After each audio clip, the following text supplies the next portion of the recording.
10 major things candidates should do in order to excel in their final exams. Written and read by Mike Ssendikwanawa. Dedication.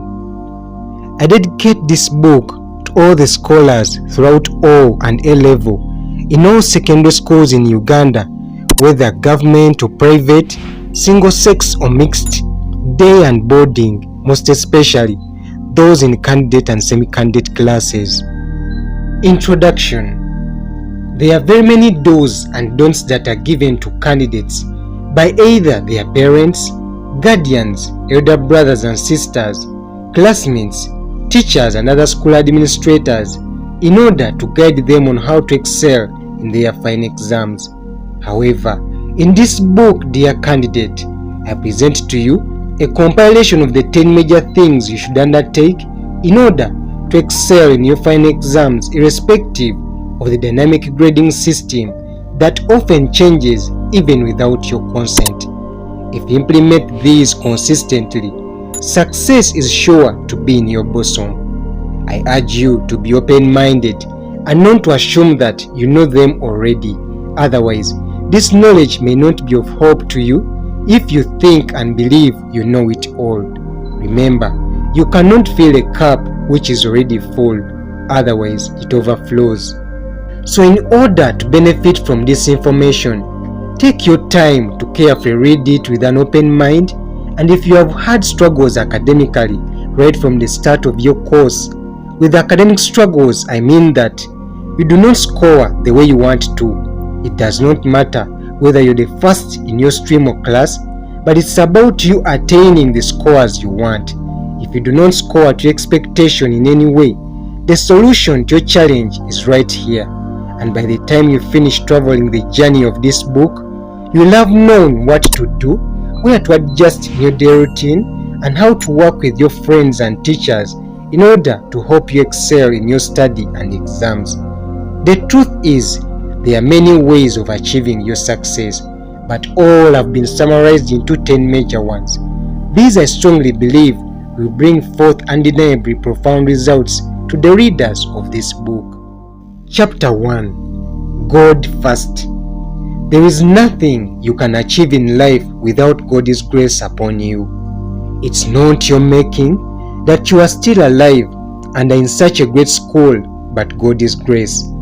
He knew you even before you were born. He created you to be a successful being and takes control of your life challenges and success. However, you need to sacrifice your comfort and read your books while you dedicate all your efforts to God. He won't let you down, I assure you. He has been, He is, and He will still be with you even up to the end of your ultimate journey, the time of your doing and handing in your final examination answer script. Do not corrupt God, dear candidate, by requesting Him to grant you success while you remain behind seated doing nothing. God is so supreme, but there are no miraculous successes He does for a lazy student. For example, granting a lazy student the best scores without him or her doing assignments, tests, discussions, and attending class by him or herself. Such can't happen. As the Bible clearly puts it, God blesses the works of our hands. Do not be that lazy student who only prays. All in all, whatever activity you undertake, whether small or big, put in your best and focus towards achieving your set score goal, and put God first. He won't let you down. Chapter 2. Set a score goal. A goal is like a reminder that shows you direction on what to do, when, where, and why. It is something you hope to achieve in your life ahead. It is like an indicator on a car that shows you that the car is turning left or right. A goal can be short-termed or long-termed. Your short-term goal could be putting focus on how you want to score at O level, and in your long-term goal, you could focus on which combination you want to do at A level and why, and also which career or course you want to pursue at the university or any other institution. Your long-term goal determines your short-term goals. A goal is so important that without one, A person's like an empty polythene bag which is dragged by air to any direction it didn't intend to go. You need to set yourself a goal on how you want to score in the final exams. Read through your goal every morning and evening so that you can memorize it and have it built and imprinted on your mind or brain. This will help you keep track of your activities throughout the day in order to achieve your goal. Remember, a mind with a set goal is always a prepared mind. Chapter 3. Prepare. It took God 6 days to create the universe with all its beauty in preparation for man to live in it in harmony. If God can prepare for what He wants, who are you not to prepare for your set score, yet you want to excel? If you didn't know, you have been preparing ever since you started nursery. Whether you believe it or not, in whatever thing or activity you do, you are in preparation towards either failure or success. It's better you prepare early. There is nothing in life that you will achieve without preparation. This brings to memory the common assertion hidden in the 5 P's. Proper preparation prevents poor performance by Stephen Kenji. This also involves paying a price. The price you pay can be through waking up early, discussing a lot with your friends, and consulting your teachers a lot. For you to competitively excel, you have got to get out of your comfort zone and make your results be. You may have failed some exams in the previous classes, but that does not define who you are right now. You only fail if you give up. As Nelson Mandela rightly put it, a winner is a dreamer who never gives up. The decision is made by you, so I urge you to choose success and thus set yourself a goal and pursue it, because success comes to those who have prepared. My teacher once told me about Benjamin Franklin's quote, "By failure to prepare, you are preparing to fail." I also quote one wisdom-filled man, Malcolm X, "The future belongs to only those who have prepared for it today." So dear student, do not quit now, for quitters never win and winners never quit, as said by Vince Lombardi. For you to succeed, do not quit preparing for that score goal you want. It's now more than ever before that you cannot afford to give up on the long preparations you have made right from kindergarten. Chapter 4. Mind the time.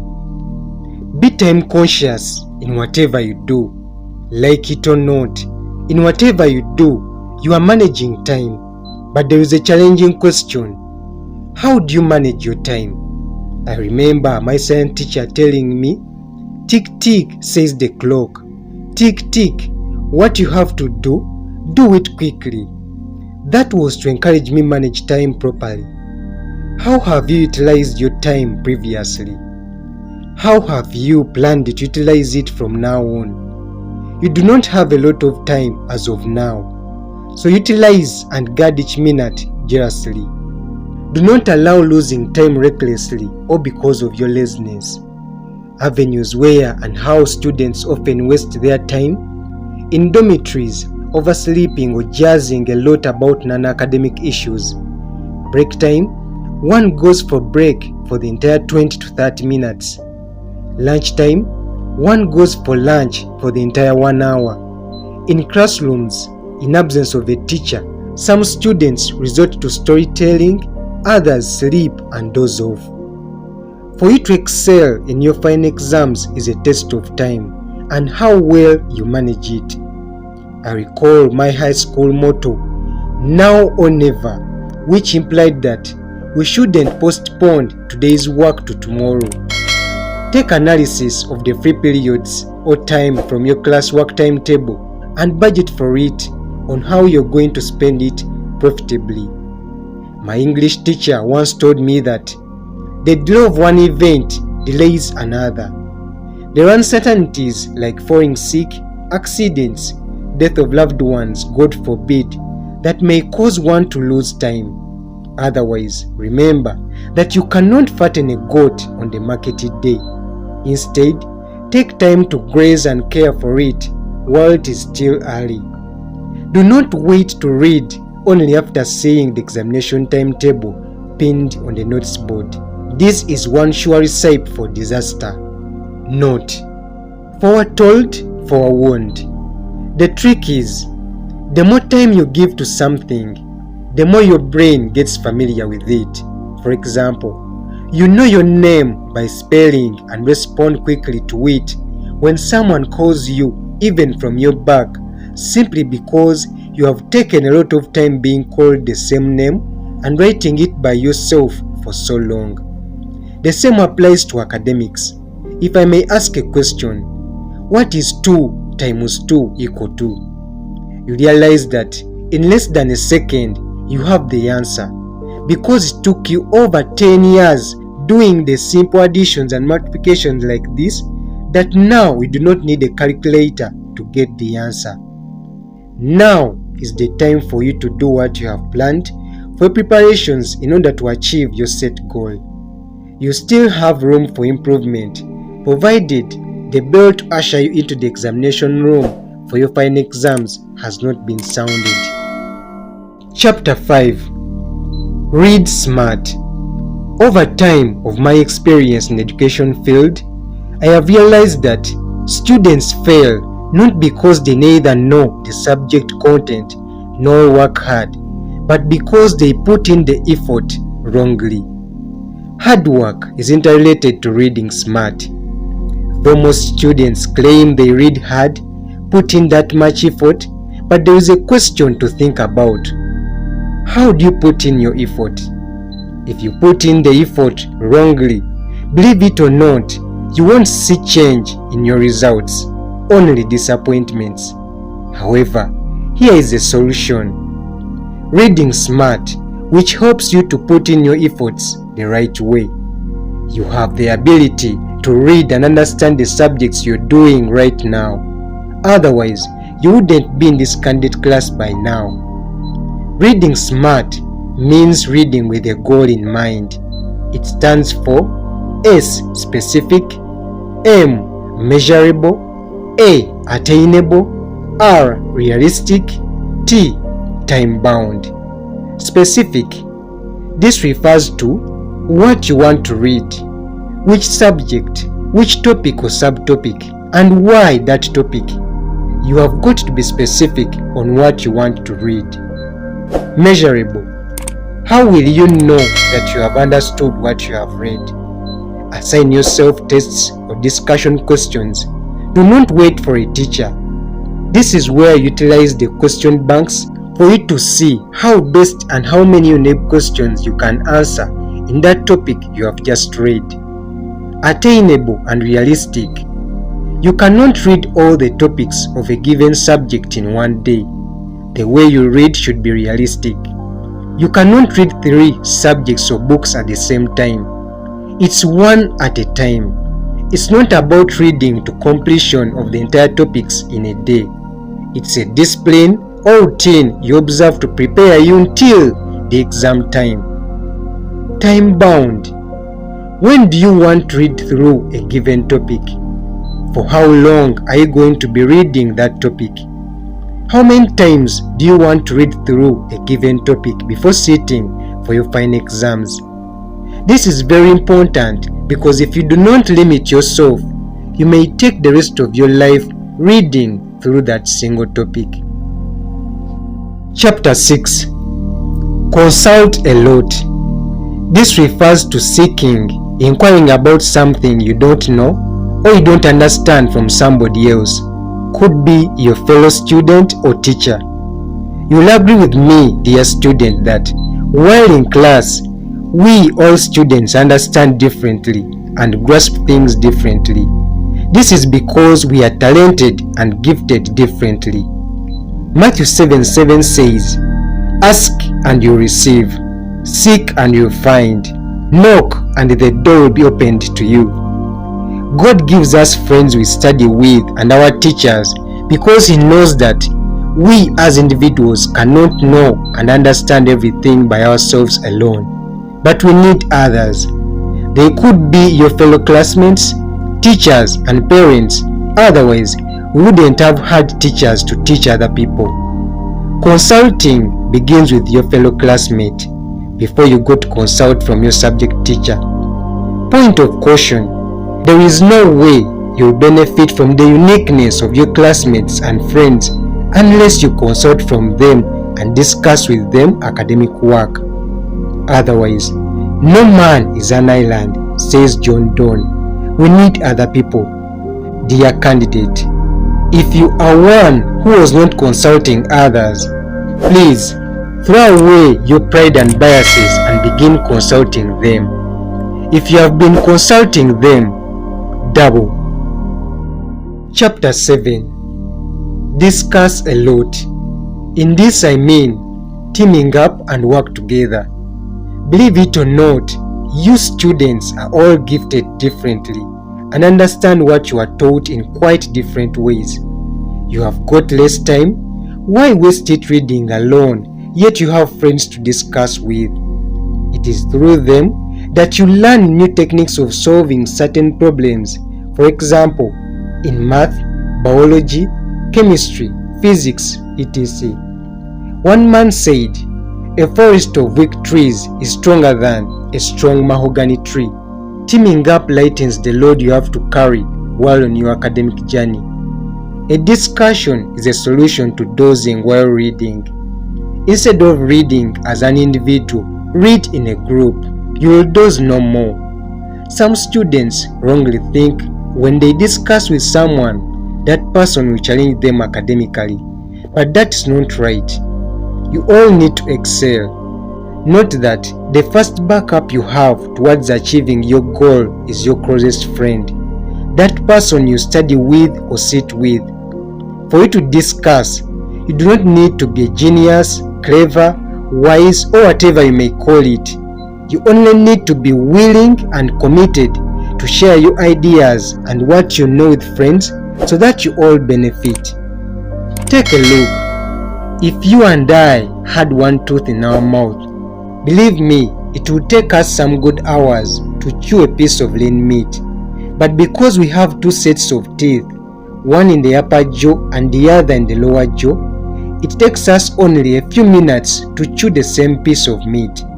However, too much of everything is bad. A good discussion group should range from minimum 5 to 7 members. This is to ensure easy monitoring of members and also to ensure that all members participate actively during the discussions.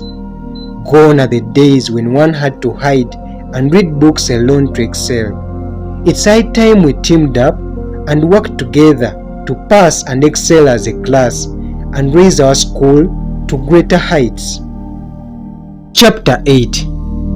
Listen. There is a big reason why God created humankind, you and I, with 2 ears and 1 mouth. The reason is that we should listen more than we speak. Over years, I have come to realize that for any student to succeed in his or her exams, they have got to listen and listen attentively. Listen to their teachers, listen to whoever has passed through the level they are in right now and is motivating them to do better. Dear student, I urge you to listen to your parents, teachers while in class, invigilators in the examination room, religious leaders, and all those who are older than you, not neglecting the young too, because one can be young but knowledgeable and thus deserving to be listened to. Listening improves one's attention, since attention is a requirement for one to listen. Listening involves paying attention to something that you can hear or see. It involves taking note of what somebody says to you so that you get something out of their communication to improve yourself. Note: don't ever let someone tell you that you can't do something, not even me, as said by Will Smith. However, you have got to be mindful of what you listen to.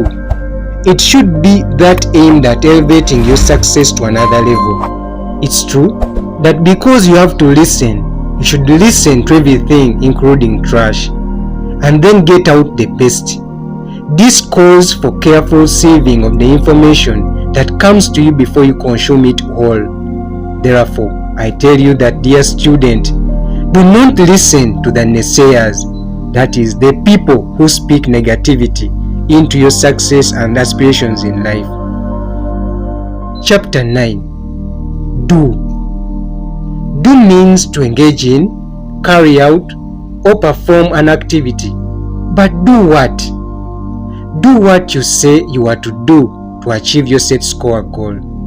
Put into practice the ideas you have laid down to help you improve your grades. To do something is an aspect of taking action. For example, you have got to read consistently, wake up early, discuss and consult a lot, revise with your friends, and many others. All those activities require you to actively do them in order to improve your grade. You have got to do the exercises, assignments, homework, tests, mocks, and the actual final exams for the subjects you registered as a candidate. Note, it is one thing to know what to do, but it is another thing to do what you say you are going to do. Thus, knowing is not enough. You must do, as said by Bruce Lee. Chapter 10. Finish. Finish refers to doing something to completion or bring to an end. In life, we proceed from one step or level to another only after finishing the previous one. For instance, you can't have night before going through day. Likewise, you can't have day without overcoming the night. You were promoted from nursery to primary, from primary to secondary, from one class to another, up to now, just because you always finished the previous class. For you to excel, you have got to finish the exercises, assignments, and tests given to you by your teachers. You have got to finish the discussions throughout your stay at school. You have got to finish the lazy routines of spending a lot of time devoted to jazzing and put it to academic work.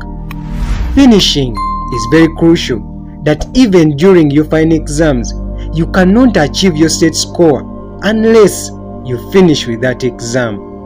For you to attain your desired success and see it on your certificate, you have got to finish this academic level by doing your final UNEB exams, doing those exams well to completion. It is not going to be easy, and indeed it's not easy.